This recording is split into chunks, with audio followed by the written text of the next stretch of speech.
Hello and welcome to episode 3 of the Poona Sci-Fi Book Club.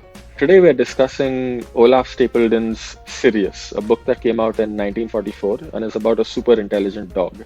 You know the format by now. We'll spend the first 15 or so minutes doing a spoiler-free review of the book and then dig into the details and nitpicks after the break. Varad wasn't able to join us today because he's moving cities, so we'll only have the two of us. I'm Mohit and we have Vivek on the line, so hello. Hey. So yeah, Vivek, you picked this book for us to read. So yeah, why don't you just tell us a little bit about it? Sure. So, Sirius is a story about a dog who is given superhuman, or rather human level intelligence, I would say, through the experiments of a scientist in who kind of has been experimenting for several years with augmenting the brains of dogs. First, to create a race of highly intelligent dogs, but his ultimate goal being the creation of another, let's say, another kind of creature with human level intelligence, which he finally succeeds in doing in only one case, in which is Sirius.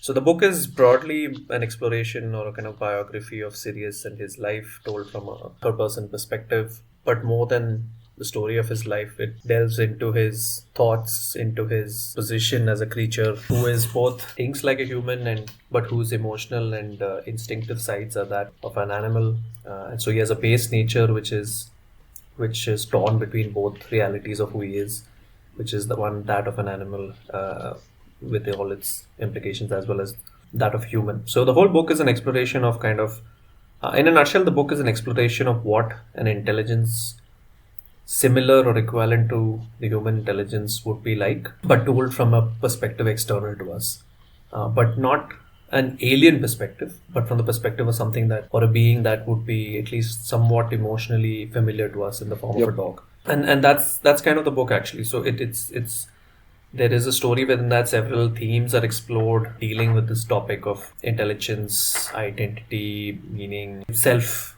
the will, and self.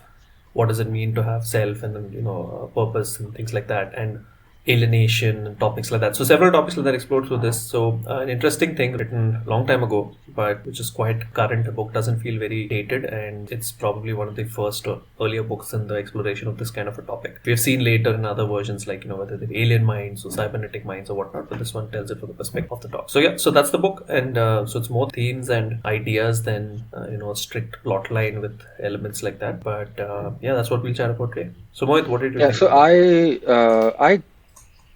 I thought the book was really in two parts for me. The first half of it I didn't really enjoy that much, and then the second half I quite liked. I guess let's just talk about the main characters in the book, right? So we have Yeah. Sirius, who is the super intelligent or the human intelligence dog.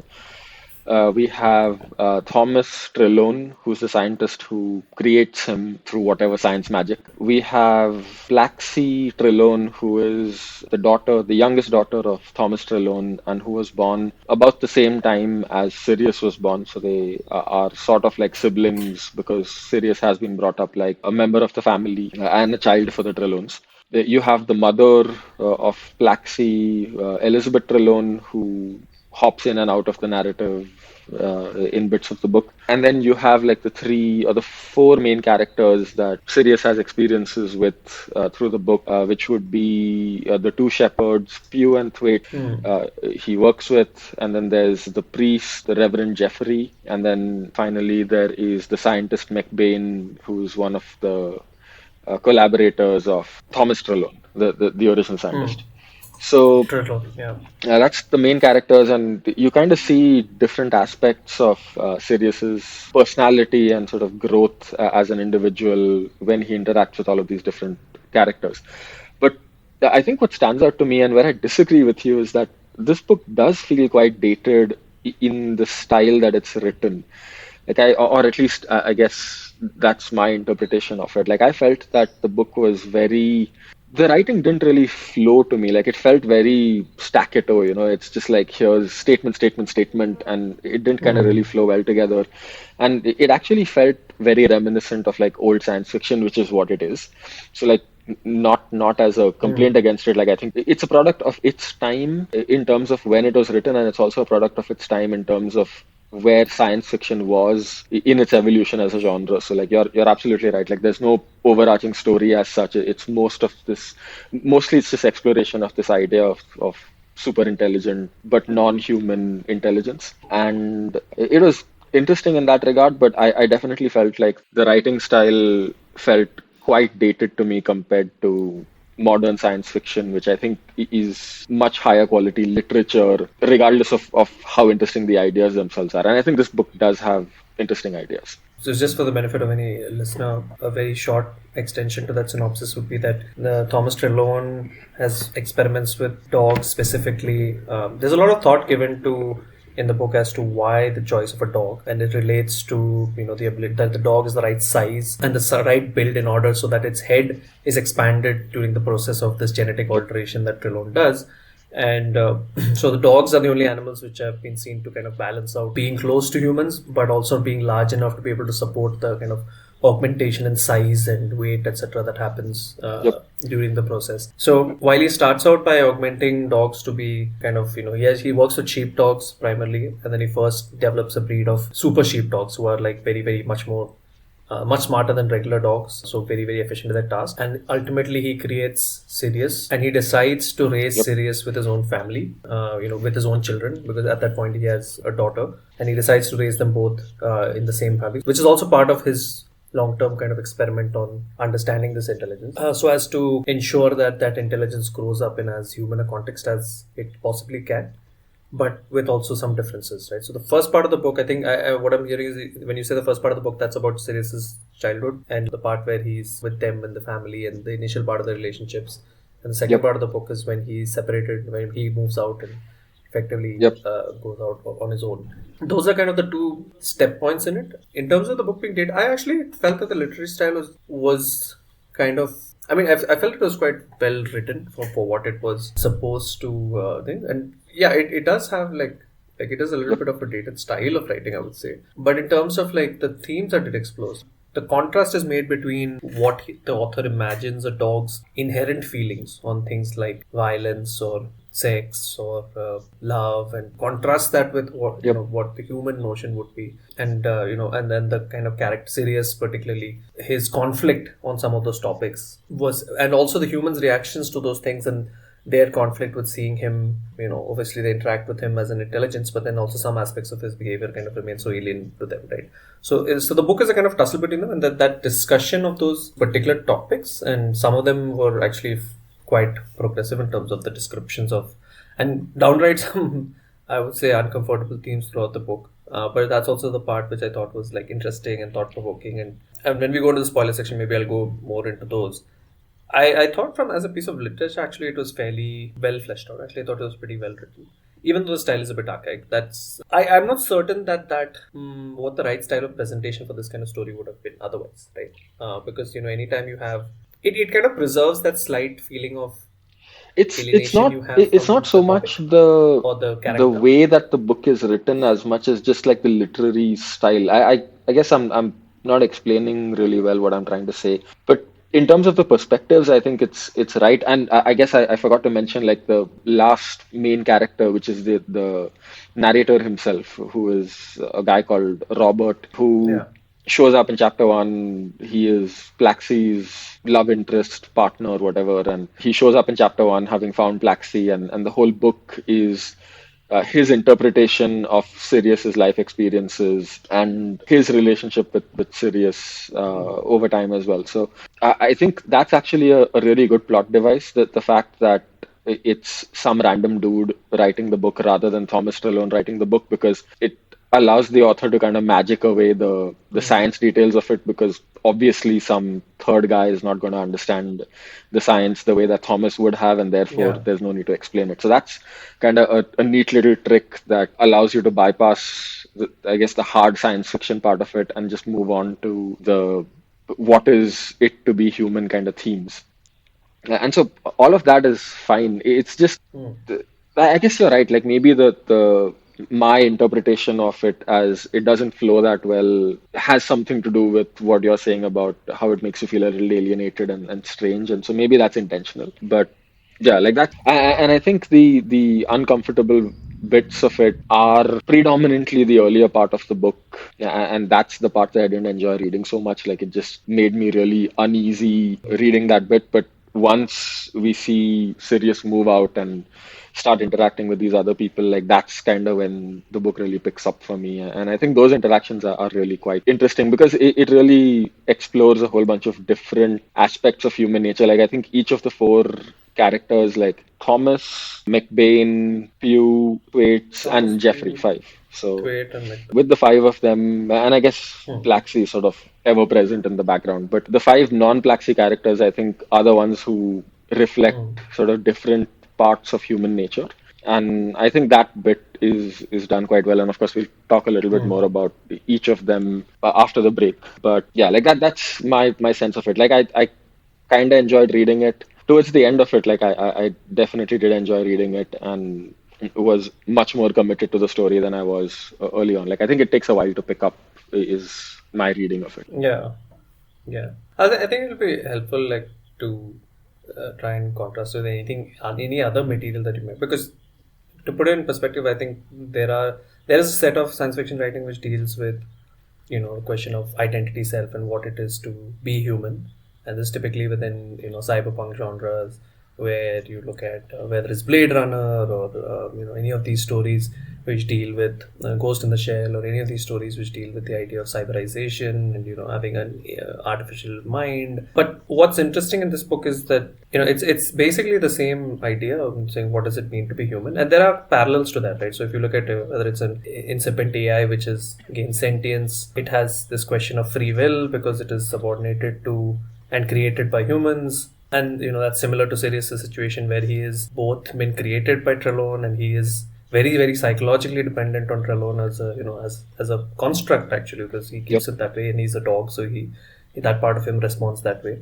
And of course, naturally, his own free will at that point of time is heavily constricted by what Trelone decides is his future and so on. And that is surprisingly Yep. one of the least explored aspects of the book, in terms of the conflict of the mind, which is also interesting, because that's given that it's a dog, that's probably not inappropriate. Whereas that's a topic that takes predominance in the AI or in Right. the cyborg kind of discussions, because that's the first point of thing that those stories always touch upon, that the lack Yeah, of free like will is kind of the we talked a distinguishing little bit point of. about this during the episode one when we discussed up against it, and there was a similar discussion about free will and Yeah. AI as well. So yeah, that's a good point. Yeah, carry on. So, it's a story in a similar vein. I think what works for it, and if you're interested in those topics, right, this is an interesting story from that perspective, just because of the narrative vehicle of the dog, that the story becomes a lot more relatable in some aspects. And it allows you to delve into certain topics which are the uncomfortable areas, etc., because the vehicle is different. That generally doesn't become a point in other like stories dealing with AI or cyborgs or whatnot, because it's simply not relevant, or it's a human to human, practically a human to That's yeah, human kind of, that's a good point. at least visually a kind of interaction, right? So the real alienness of it is, somewhere like this book does a good job of blending alienness along with familiarity, and really like fleshing out some of those topics. I mean, there is a plot to it, and maybe once we hit spoilers, we'll dig into that. And I have some gripes about the plot, but also given the time of writing and things like that, that's understandable. So I think it's a very interesting vehicle to explore from that. There are specific themes within it. I think specifically the theme of like violence, which is explored within it, is interesting. You do not see that explored very closely in other kinds of science fiction books very often. Maybe at some large scale, like things like Ender's Game and things like that, which have like ethical questions on I mean, Ender's Game on has war it, and questions like that. and But I guess to some degree, like you mentioned Blade Runner, I have not read Do Androids Dream of Electric Sheep, but I think Blade Runner does also explore that to some degree, right? Because you do have these replicants who are as such not supposed to interact in a violent way with human yeah, beings, but because of the way that story develops, that ends up happening, and they do explore like the humanity of the replicants as well. So yeah, it is, but you're yeah, right, it's not like a commonly discussing, especially when it comes to AI stuff, because a lot of the time the AI tends to be in cyberspace rather than some kind of physical embodiment, and so it's like a very disjointed kind of violence where the question of yeah. like a robot shooting a human being is ethically very different, or I guess it feels ethically very different to an AI pulling the plug on like life support systems or something like that. Those stories don't have the moral weight of, let's say, a Yes, creature where yes. Y- I would say that this book is very visceral in many aspects. It's a very visceral, physical kind of book. It deals with those aspects.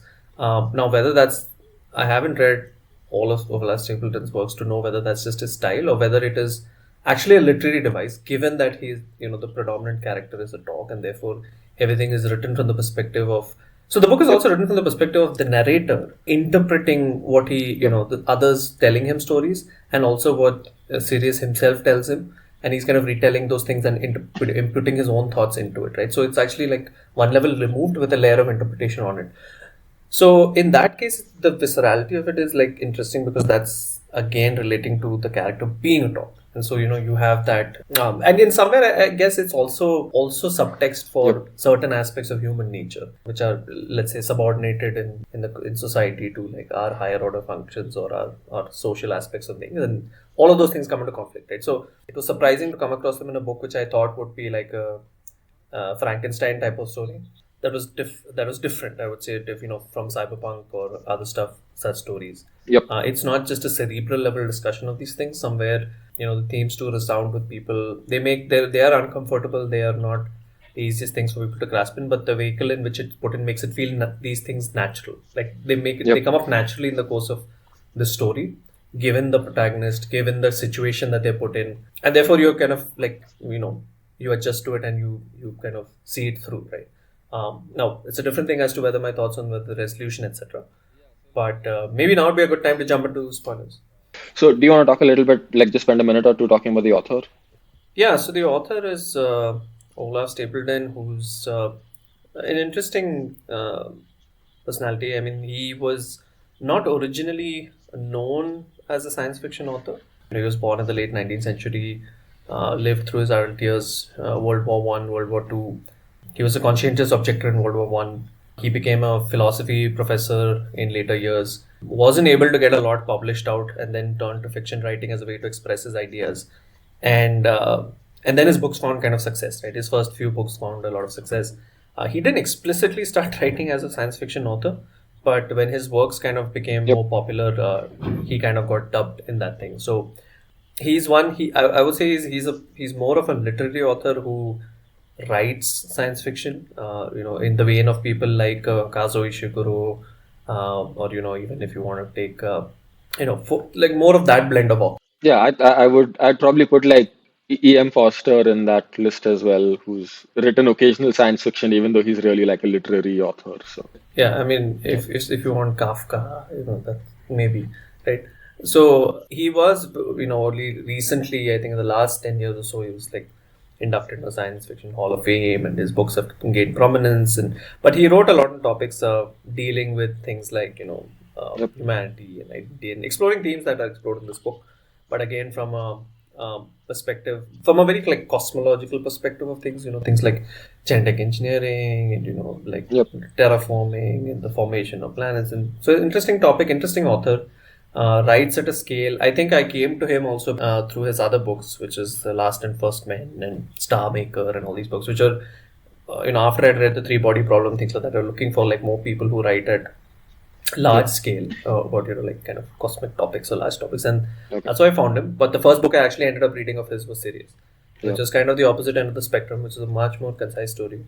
Or rather, a very small story set in a small part of the world, a small part of time. But it was interesting. It was a story which generalizes a lot. So yeah, so that's the author. So an interesting person to have in your shelf, particularly if you like much more on the human side of things, much more on the thematic side of things, exploring ideas. Okay, so I think you've summarized your thoughts on the book pretty well. Do you want to give it a rating? Yeah, I'd rate this book. I think I'd rate it 4 on 5 for my part. I think it's distinct. It deals with certain topics that I personally enjoy like reading or like thinking about and discussing, but which are not commonly done in the works of, at least in the works of science fiction as much, right? Even though probably science fiction does have a lot of these themes in it, but they're not explicitly discussed in many forms. So I did like the book. I have some quibbles about the kind of story construct which I'll go into, but in terms of just a thematic presentation, being provocative and being memorable, I think the book does a really good job. And it's definitely a story that is like, or at least it kind of sits with you in your mind. Okay. Yeah, I think that's a good wrap for me. I would say this is probably like a 3.5 on 5 for me. In terms of should people pick it up and read it, I think the answer is yes, but I would just say that the barrier for entry is kind of high. Like I think you have to get through 20-30% of the book before you really get into it.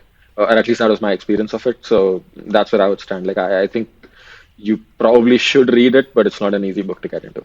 It's not an easy book. It's not a light read for sure. I would recommend this to people who are Yep. interested in thematic things like we were talking about. Questions of if you enjoy very introspective, wordy to cyberpunk stories about humanity, self identity, self, and what it means for all these things. You like explorations of darker side of human nature and things like that. Then you might enjoy reading this. But if you're looking for like a more plot driven kind of thematically wide Yep. kind of scope of story, Yep. probably not going Okay, to be the easiest so reading. So that's our wrap on the spoiler-free section. Just announcement on the next books that we're reading. We have two episodes coming up. One of them is going to be book 9 of The Expanse, Leviathan Falls, and that's not going to have our regular hosts on there because neither Vivek nor Varad have gotten that far on The Expanse. I'll have a guest to talk about Leviathan Falls, who's actually a rocket scientist. And then the next book that this group will be reading is Becky Chambers, her book, The Long Way to a Small Angry Planet. It's one of my favorite books that I've read in the last couple of years, and there's a whole series of those books. So we'll be talking about those two books in the next couple of episodes. And so we will see you on the other side of the break.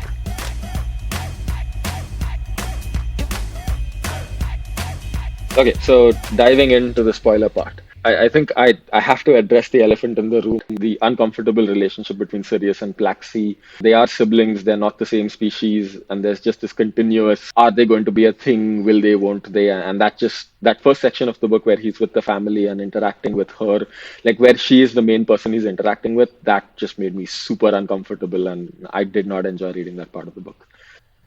again, for readers' context, the whole family is Yep. located somewhere in a very remote part of Wales, where they're on a farmhouse, middle of moors all around, which is partly to hide Thomas Trelawney's experiments, right? So he does these experiments out there. The locals don't really know what he's up to. They think he's a dog breeder. He breeds these really super intelligent dogs. That's one logical reason why the story is located there. But there's also a subtext to saying that look, he is a maverick of sorts. His wife is shown to be very aligned with him on what he does, so there isn't any conflict between him and his wife. They're both kind of eclectic to that degree, right? His wife is supportive of him raising their daughter along with Sirius's dog. She's very supportive. She's very loving towards Sirius as a both as an infant and so the setting is extremely unique, right? It's not normal. It's not a normal husband and wife. They're very isolated, and that's part of the context for even Plaxi, right? So the flip side to the Sirius character is Yep. always shown to be Plaxi. And there's a kind of running theme in the book of how Plaxi's human nature is kind of shaped differently due to her kind of Yep. relationship with Sirius, right? She's kind of shown to be more aloof and kind of denial of her human nature because she wants to kind of differentiate and be like that. So one is that they're both raised in this extremely isolated environment, which is very, very different from there. So they don't have, until much later in the book, they don't have any normal thing. Sirius, of course, has no benchmark to be raised against. He doesn't really have any Yep. peers besides Plaxi. And he's a dog. So his level of dependence on both the family, Tom Stallone, Plaxi as a kind of surrogate sibling slash dear other, and then Plaxi's whole relationship is warped to that extent. So the book kind of brings up a lot of themes relating to the closeness of the relationship. It's an interesting thing to note that the book doesn't really give you any of Plaxi's perspective, despite it being written by somebody who is her husband, Yep. which you find out later at the end of the book. It actually doesn't contain any of her perspective, which goes back to what is mentioned in the book, that she's very extremely difficult to know and she's aloof and nobody really knows her, and she's this kind of, as much as Sirius is this being which is cut off from the world, Plaxi is also in some ways cut off from the world. It's just that Yep. she looks human and and she's very attractive and she's described as very beautiful, so people give her the benefit of the doubt, and though they feel like uneasy around her and they very easily attract rumors and things like that, right? So the whole aspect of the relationship that you hear about is from Sirius's perspective, largely, or the interpretation of Sirius's perspective instead of Plaxi's perspective. And it's a dog's perspective. It has this intense, loyalty coupled with, this intense love and this kind of feeling of bonding, and there's a lot of physicality to that relationship as well, right? In terms of, like, in all of Sirius's relationship described to the book, like, in terms of, he identifies and emotes on the basis of things like smell and touch and feel, and like, he remembers and he's very passionate about all these things. And that's how the entire description is there. And you're not completely clear on the Plaxi side of things what it's supposed to be. Like, the way the description, the relationship is described and it evolves. It's a combination of a sibling relationship as well as this kind of kindred bondship, which they both love, as well as they end up resenting, because they do hurt each other, and but they do love each other at the same time. So it's a very, like, understandable, relatable kind of thing, like, in terms of what is happening out there. It's just the construct of the relationship is awkward. And then the fact that, of course, there's this species differential which is there, right? And actually, this gets much worse in the latter half of the book. So it's interesting to me that you... I disagree with that. Like, I think, first thing, I guess, like, Or the relationship becomes much more amicable in the second half of the book. But in the first half of the book, it's very tense. It's not the tension that bothers me. So I understand everything that you're saying. I just feel like I would have been a lot more comfortable if the dog and the human were the same gender. And that said, what bothered me about the first part of the book was that it was dealing a lot in innuendo, where it was not clear to you where this was going. And I think in the second part of the book, where it's a lot more like, the rumors that the other villagers are spreading and stuff, the fact that that's shown in a negative light tells you very clearly where the author is going with it. And I think that that's resolved in a satisfactory manner. Like, that was a lot less uncomfortable for me, because from the writing style, it was very clear that they won't. And then it's very easy to follow along and sort of root for both of those characters. Whereas early on, because it's a question mark, it felt really uncomfortable. To respond to that, the book is written from the perspective of somebody who has a deep romantic interest in Plaxi. What you're reading in the second half you could say that the book also, like, him also getting comfortable with that aspect of the relationship, right? So the book starts off by him knowing Plaxi, and then she disappears, and then he spends some time hunting her down. Yep. And then he realizes that she's basically vanished. She ran off to take care of Sirius, because her father had passed away, and then her mother passed away. So he was all alone, and she goes all the way up to, like, the Wales, in this remote village where he's still there, and she's basically taking care of him. So, this character, the narrator, basically follows her all the way up there, and initially is extremely, like, the same feelings that we would have, but then over time he kind of sits and he understands the nature of the relationship, and he kind of is supportive of it. And her, like, whether that's because he's besotted with her or whether he kind of understands is not fully made clear. But it does seem at that point that they have reached an equilibrium in their relationship, like, whatever that is. Whereas in the first part of the book, that's still not the case. Yeah, maybe that's intentional, but in the first half of this discussion, like, I kept mentioning that the early part of the book made me uncomfortable, and I think I'm just laying out what my feelings there were, like, that because it's unknowable, that's what made me uneasy. Yeah, that's definitely a provocative part of the book in terms of I don't think it has any specific agenda. It is presented as is, and it's meant to be like, here, do with this what you will, right? And it's shown. I mean, I'm responding to the point as to whether it is contrived or whether it is natural to the construct of story, right? And I think it's within the context of what they have described as a setting, and it flows naturally from yeah there, it's right? Like, it's not unreasonable. Like, I'm not saying that it's like an unnecessary contrived part of the storyline. It's just it is what it is. It's what you said. So any more thoughts on, like, the Sirius Plaxi relationship, or before we move on to... I think the Sirius Plaxi relationship is, like, one aspect of it dealing with... I get the sense that the author was a bit of a progressive in his time. Some of the things described in the book, just Plaxi's, like, human life, right? Not even relating with Sirius, are fairly progressive for the time. She's shown to be a lesbian, then she has, like, a string of, like, boyfriends and affairs when she's younger, and she's shown to be very free-spirited, and there's, like, there's no, there's none of the kind of moral overtones of the time of that era that you'd expect would be there, right? She's shown as, and her parents are supportive, and all of this is not brought up, right? She's not shown in any negative light, nor do any of the other characters see any of this in a negative light. So it's fairly in a progressive theme. The flip side of that is also the perspective on things like sex and relationships from the perspective of Sirius as a dog, because he has like a natural instinct to reproduce and things like that, which he does throughout the book, and he doesn't fully understand the aspects of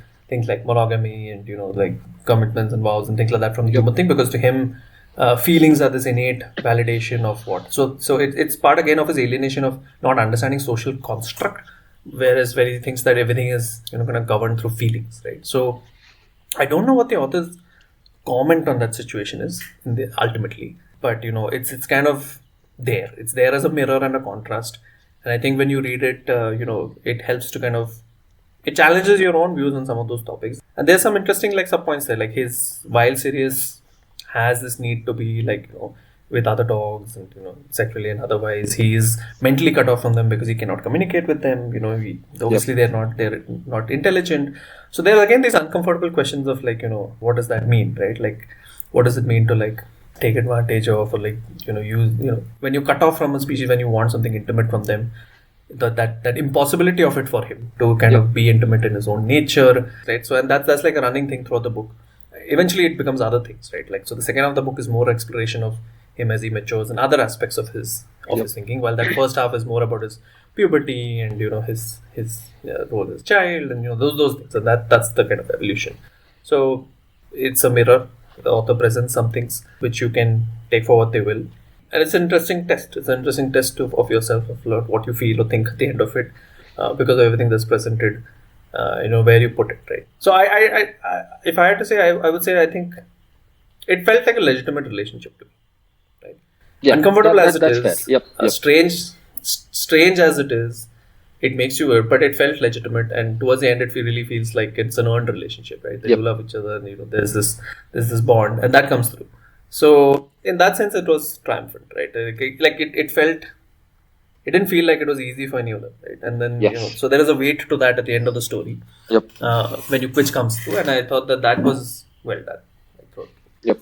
Okay, so I'm now going to break from tradition, and instead of the second half of this podcast just being us complaining, I'm actually going to tell you what I really liked about the book. And I think that was the exploration of different facets of human nature through the other characters. And so to me, Pew was, I think, just kindness, brotherhood was Pew. Thwaites was malice towards entities who can't fight back. And then you had McBain, who was like a self-serving pursuit of science. He's not cruel, but he's just self-serving. You have Reverend Jeffrey, who explores like the religious part of it. And then you have Thomas showing one or more of these qualities throughout the book. Sirius's interactions with Thomas sort of happen throughout the book, right? So I really enjoyed that bit. I think I only really got into the swing of things, not even so much with Pew, but with Reverend Jeffrey. I thought he was very likable, and I think his relationship with Sirius, like it was a joy to read that bit, because you could clearly see that Sirius was getting insight into something that he had not got from any of the prior characters, like not from Thomas, not from McBain, and not from Pew either. So I think that was a really important part of his personality growth. And I was really crushed with the news that Jeffrey died in some World War II bombing. Like that really hit me, because I really like Jeffrey as a character, even though he's there for like a very short part of the book. So I really enjoyed that exploration of human behavior through the eyes of a dog. That was really well done. Yeah, the biggest villain in the story, if I had to put him, was Thomas Trelawney, to me, because he is, it's not shown that way explicitly, but if you think through what actually happens in the story, he creates a sentient creature, and then he directs its every move, and he shapes it, and he controls it, and he does it all in a very like condescending almost manner. Yeah, he does it in this extremely like clinical manner, which is very paternalistic, controlling. It's and that is one thing in the story which is different from your cyberpunk stories, because those are always about the assertion of free will and the breaking out of the the new creature or the new intelligence from underneath the subservience of humans and so on, right? Sirius doesn't ever question that. Yes, he's very dependent on it, right? And he ultimately always goes along with whatever is proposed for him, because that's like partly it's his dog nature, but also partly he's conditioned, right? He's not really, and I would say Pew is also part of that, because he's, at the end of the day, it's more about discipline and conditioning, and But I this. think there's two parts of Pew though. Like the first part with Pew is more disciplined because Pew doesn't understand that Sirius is intellectually his equal. But I think the second part with Pew doesn't have much of that. Like I think Pew more or less lets Sirius do whatever he wants. Once he recognizes and understands that Sirius is an equal, I think he becomes a lot less controlling and demanding later on, which is why like Pew is my second kind of favorite character in the book. Like I really like Jeffrey, I really like Pew, and for the same reasons because they treat Sirius like an equal. Exactly. So, which is something that Trelawney does not. Yep. He doesn't treat him as if he's an independent being, and they explore this aspect. That part of the story is where he gets to. I guess the author has an underlying message that you can't just mentally live a certain way. You have to kind of live in accordance with your physical being as well, which is what. So when Sirius is in Cambridge, he gets to exercise his mind and engage in all these human activities and meet people. But it's a lifestyle and a way of being that's very alien for a dog, and it's not healthy for any dog to be like indoors, and he's not really free there as well, because Yeah. he's too valuable, and he's in the spotlight. And when he goes to his farm, he's back to his roots as a sense as a dog, but then he's also able to use his mind. And then eventually Pew kind of comes to the point of like letting him run more and more, to the point that at the end of the book he actually ends up running that farm, and Yep. that's where he is when Blacksea kind of comes and finds Yep. him. So Pew is a good character there, and the Reverend also takes it seriously. And once he crosses the threshold of accepting that he's sentient, he actually treats him like any other person, which is something that Thomas Trelawney does not. That's fair. Yep. And that's never like questioned explicitly in the book. And the whole story kind of, even the part with the Thwaite, right? That was also something that Thomas Yep. insisted on. And he was callous enough. I don't know, Thomas perhaps served a certain purpose there, right? The story is obviously, so spoilers everybody, like the story is a tragedy, ultimately. That is possibly one of my gripes with it, which is that the ending felt a bit trite to me, which is like, oh, of course this had to happen because, that's how it is. But Is it really right in the context of this book being written in 1944?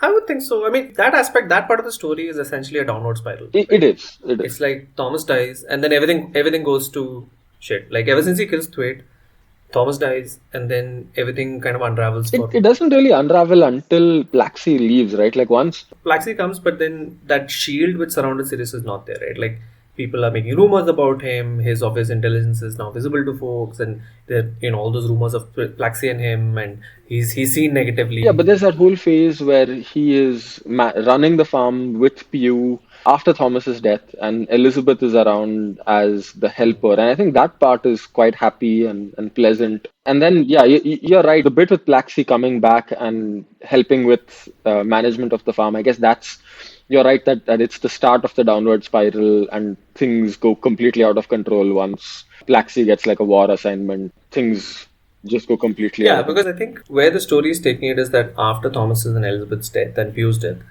Pew doesn't die. Pew doesn't die at all. Okay, sorry, he doesn't die. But he's basically getting more and more alienated from like the things that kind of kept him human, because he anyway lives in this isolated thing.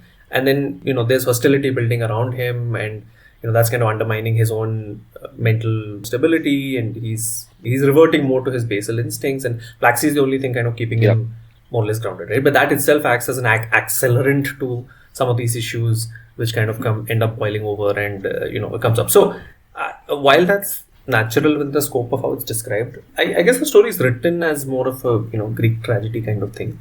But I enjoy the type of things where it's like, there's an intelligent dog, why doesn't he do something? Like, why does that have to happen, right? Why does that be so inevitable in terms of, I would have liked to see him like, retire on that farm, just like chill there with people. Like that could have been the end of the story, right? Like it doesn't. Yeah. Okay, he went through a journey, but did he have to die? Did he have to be killed? Was that the only outcome that was possible? That in many cyberpunk stories, that's the case, right? That's what happens, right? The AI cannot survive; it needs to die. Cyborg needs to die, right? Or it merges and becomes a higher being, something like that, right? Yeah.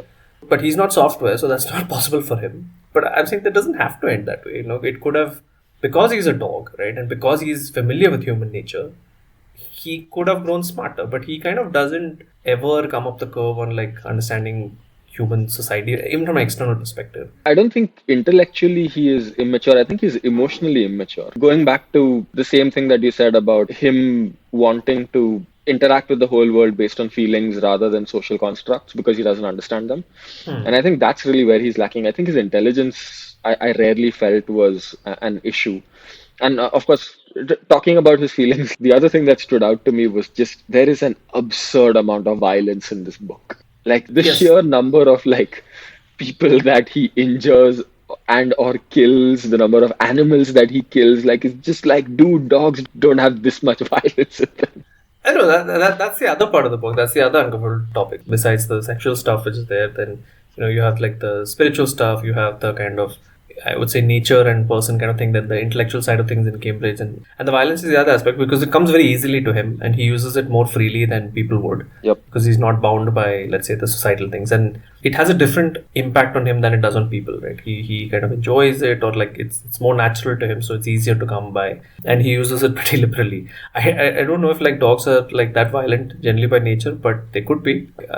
He's shown as a large beast, and his use of violence is not seen as violence from his perspective until I guess the end when he is going on a rampage. That's and he's that's just not like, true though. Like I think he recognizes like when he kills Thwaites, I think he recognizes that he's gone too far because you have his internal thought process where he recognizes that he could have stopped when Thwaites had just fainted and he could have run back yeah, but he to doesn't. Thomas, but he doesn't because like he enjoys killing that guy and giving him punishment Yeah. for the torture that he's inflicted on Sirius. So I think he is cognizant of where the line is and he is just either unable to or chooses not to have a measure of He chooses control not over to it. actually. He chooses not to actually, which is the thing. Right? I think So in the start of the with book, like, Thwaites he chooses not to, but I think at the end of the book when that downward spiral has happened, I think it's very much he no longer has control over it and he's just kind of lost it and has gone on this killing spree. yeah. So in the first part of the book, it's shown that he's generally very gentle, and he gets bullied by the cat, he gets bullied by the other dogs, and then he has this particular sheepdog who terrorizes him, who's called the Black Yep. Devil. And then he gets so embarrassed by the fact that he keeps getting bullied by this dog. He comes up with a plan to fight that dog.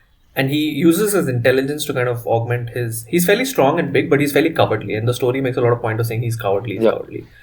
throughout the whole thing, which is interesting. But he uses his basically outsmarts that dog using his, most superior intelligence. And he nearly kills that dog by just like biting down his throat. And that's the first time he commits this really violent act on another being. And all the humans are horrified, but he feels like exhilarated that he actually kind of did something. He had this big win for himself, right? And he's not able to reconcile their emotions with what he's feeling, and that's the first time. And then when he kills Thwaites, it's kind of self-defense. And then there are various other like aspects of it. So it's again like this interesting exploration of. Also to note, the author was a conscientious objector in World War One and did not fight in the war. So he definitely had views on, war and violence and things like that, which he kind of brings out here. So that part is like less fleshed out, probably more alien to people to. Once the downward spiral kind of starts, it kind of acts as justification for a lot of that, right? So unlike the other uncomfortable stuff, which is this one feels like, okay, Thwaites deserved it. Yeah. You don't. Yeah, I had no sympathy for Thwaites there. It's just that outside the story itself, it felt excessive. But within the story, yeah, like I had no sympathy for him. He was clearly like a cruel tyrant of a man. And yeah, like I don't care so much that Sirius killed him. So the violence had like less impact that way, right? And, by the time he's losing it, you kind of know the end of the story by the time it reaches there that he's not going to make it out of the story alive. He is going to face the repercussions of, not repercussions, but the hostility of humans finally catches up with him, and he's kind of crossed a few bounds. So, and that's it. That's just the story. Like, so he, in the end of the story, he basically, after the death of Thomas's wife, he ends up getting isolated. Gradually, he ends up running Pugh's farm. But obviously he becomes more visible to people as a creature then, and then kind of rumors start building, and hostility of the human society kind of starts playing its role to this alien thing that they don't fully understand, and he no longer has Thomas to protect him. So eventually Plaxi goes, and that for some time that delays matters, but eventually his isolation and his lack of a support system gets to him, and he reverts to his basic nature. He ends up killing a horse, he ends up killing a human, and then he is hunted, and he ends up getting shot and killed. And Plaxi is the last person to kind of see him alive. So the story ends on that kind of rather dark note. I call it right because it's an expected ending. I would have liked to see an unexpected ending, more as a note of respect to that character, saying that, hey, you know what, he didn't have to be happy, but he didn't have to die. I think That's fair. as a character, I maybe in the time it was written, it was not, but it felt like it was a dramatic flourish at the end of the story, and I was like, I didn't need that. It was fine as is. That's fair, I guess. Right. Maybe you could have. And having criticized the writing early on, I do want to point out that there were definitely some scenes that I really enjoyed how they were written. Like, I think the scene that really stood out to me was the scene where Thomas dies in World War II shelling, and then the whole sort of frenzied run back from wherever Thomas's car was to try and find the farm. Like, you really feel for the dog. You're really rooting for Sirius to succeed there. And like, even though of course, like, he's the titular character, right? Like, he's not going to die or anything, but even then, like, I felt that the tension there was very real, and I really liked that. And I also really liked that scene where Elizabeth finds out that Thomas has died, and the compassion and kindness that she shows to Sirius. I really loved that whole bit of it. Like, I think that was very well done. Yeah, I think those are like the nice notes of the story. So overall, it's like a Yep. jumble of emotions. You know, if you like reading these kind of things, it's interesting. Sirius as a character never makes you feel very comfortable.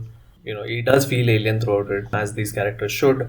You know, the visual imagery of a dog always kind of, and that's described a lot, right? Like, so his physicality, his imagery, his those aspects are always just used in describing him. So the alienness, it's you never slip into a thing like, Yeah. oh, this is a person, and you know.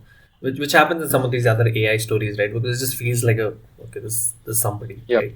And they're just strange, but it's a person. Like, especially if they're cyborg android, it looks like a person. It may as well be a person. But that never happens here. And so, you know, you always have this sense of dread, a little bit of dread, because, you know, there's this violent undertone to him. It's like a dog. Like, imagine yourself coming face to face with a very large dog who is not, you know, immediately very friendly, and that kind of emotion that you have is what they kind of maintain throughout this book.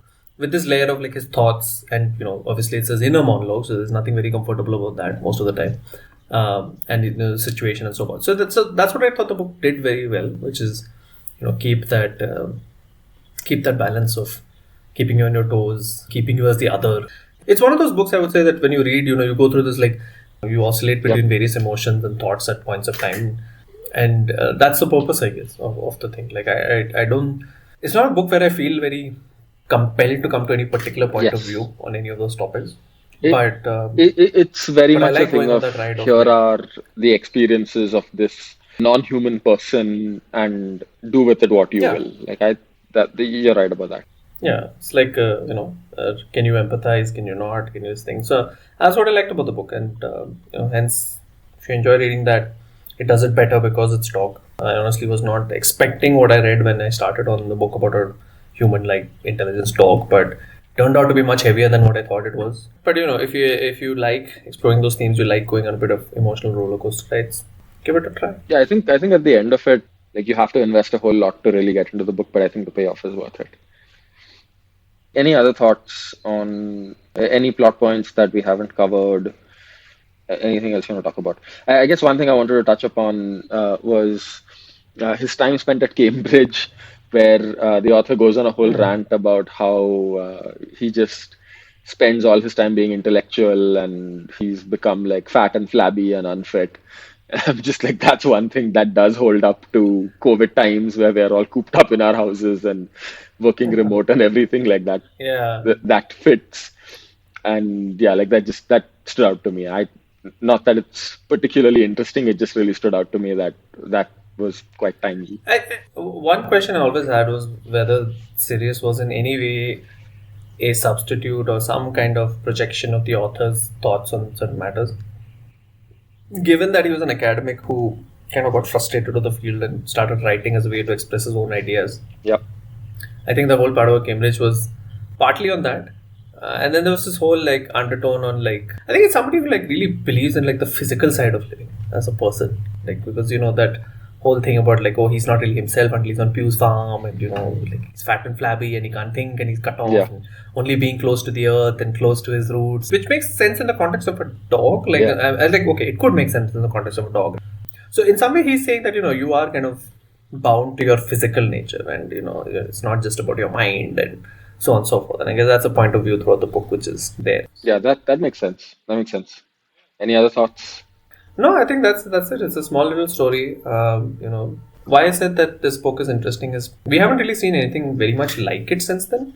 You see all these Android cyborg stories where it's something very and those stories also get very trite nowadays because you know the Yeah. beats, right? This AI is going to be like thing, it's tortured, is this thing, but you don't really feel the torture, right? You don't understand it, like, but explain the story you kind of do. And so I wish somebody would. This would be an interesting challenge to bring to film or something like that, because it's actually a all the aspects that you were found uncomfortable would be even more uncomfortable when presented visually, and would be more Yeah. provocative, right, or more challenging to bring to things. So I think it's a story which is tuck it away in the corner of your brain, have it on your shelf somewhere. Anytime you feel like very heavy, in the mood for some heavy topics, whip it out and see what it feels like. Yeah, I think that's a good description of it. For me, I really enjoyed having this conversation with you, and I think what's interesting to me is that I find that I like the book a lot more now than I did an hour or so ago when we started talking about it. Like, I think this discussion has kind of helped me understand the book somewhat differently to the way that I thought of it at first. So that's interesting. I would have been inclined to give it a lower than the 3.5 rating before we started talking about it at all. And at this point, I'd probably even bump up my rating to like a 4 on 5. Like, I think having had this conversation and sort of fleshed out all of those thoughts, in hindsight, I think I would say that I liked reading that, and I would recommend that. So I think that's our wrap on Olaf Stapledon's Sirius. Like I mentioned before, the next two books we have coming up are the last book of The Expanse, Leviathan Falls by James S. A. Corey, and then the other book is going to be The Long Way to a Small Angry Planet by Becky Chambers. So that's all that we have for you today. Thank you for listening in, and we will aim to get you another podcast fairly quickly. Thanks. All right. Good night.